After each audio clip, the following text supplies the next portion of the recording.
Hi guys, today I'll be making a reaction with lithium metal with water. So right here, it's water, and this is lithium from an energized battery. So I just peel the stuff inside to reveal the lithium metal.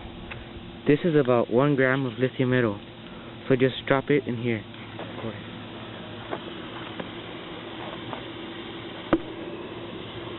Catch the fire.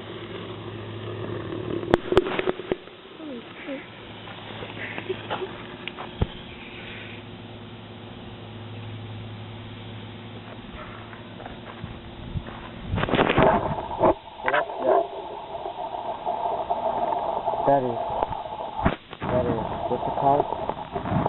Lithium hydroxide, and all that gas was and that was